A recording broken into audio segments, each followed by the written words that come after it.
जळगाव जिल्ह्यातील चोपडा शहरात बेघर करण्यात आलेल्या कुटुंबियांना न्याय मिळावा यासाठी तहसीलदार कार्यालयासमोर अन्नत्याग आमरण उपोषणाचे हत्यार उपसण्यात आले आहे।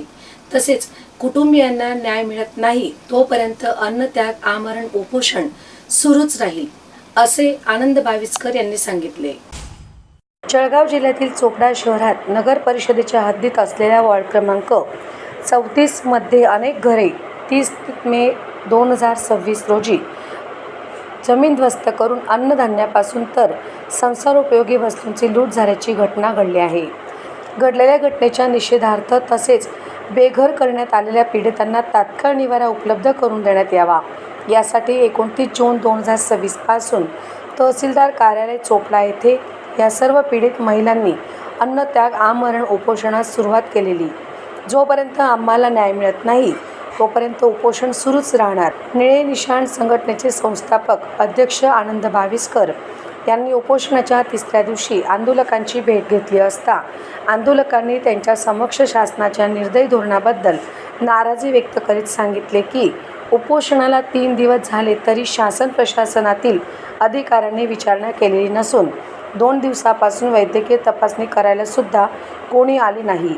उपोषणकर्ता महिलांच्या व्यथा जाणून घेतल्यानंतर आनंद बाविस्कर यांनी शासनाच्या निर्दयी धोरणाबद्दल नाराजी व्यक्त करत चोपडा तहसीलदार थोरात साहेब यांना या संदर्भात विचारणा केली असता तात्काळ आरोग्य विभागाच्या वतीने आंदोलकांची वैद्यकीय तपासणी करण्यात आली। शासन प्रशासनाने तात्काळ निराश्रित कुटुंबियांना हक्काचा निवारा उपलब्ध करून द्यावा, अन्यथा न्याय मिळत नाही तोपर्यंत अन्नत्याग आमरण उपोषण सुरूच राहील असे आनंद बाविस्कर यांनी सांगितले। गेल्या 29 तारखेपासून चोपडा शहरात तहसीलदार कार्यालयाच्या समोर काही महिलांनी अन्नत्याग आमरण उपोषणाची सुरुवात केलेली आहे। त्याचं महत्त्वाचं कारण म्हणजे 30 मे 2026 रोजी चोपडा शहरात वार्ड क्रमांक 34 नगर परिषदेच्या मागील भाग तेथे गेल्या 35-40 वर्षापासून काही महिला वास्तव्यास होत्या। आता पोलीस प्रशासनातील एक अधिकारी देसले यांचं म्हणणं आहे की त्या वेश्या व्यवसाय करणाऱ्या महिला होत्या। आता ती बाब न्यायप्रविष्ट आहे, त्याबद्दल मी काही बोलणार नाही। त्या वेश्या व्यवसाय करणाऱ्या होत्या की काय करणाऱ्या होत्या ते न्यायालय ठरवेल।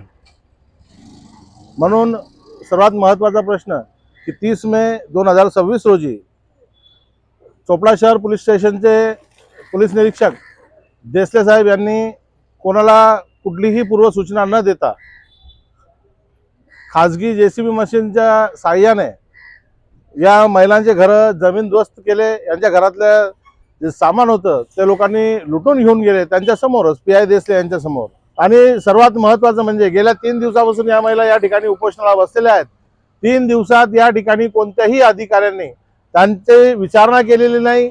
आज 3रा दिवस निघाला, इथं आरोग्य विभागाचे कोणीही अधिकारी डॉक्टर्स वगैरे कोणी आले नाही। आज जेव्हा आम्ही इथं आलो, जेव्हा आम्ही तहसीलदार साहेबांना बोललो तेव्हा आज डॉक्टर आले आणि डॉक्टरांनी 3ऱ्या दिवशी त्यांची तपासणी केलेली आहे। म्हणजे हे जे शासन प्रशासनाकडून जाणीवपूर्वक दुर्लक्ष केलं जात आहे या गोष्टींचा आम्ही जाहीर निषेध करतो।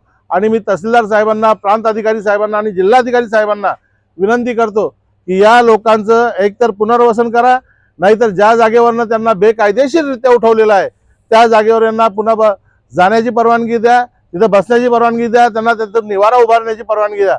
एवढंच बोलतो आणि थांबतो। जय भीम।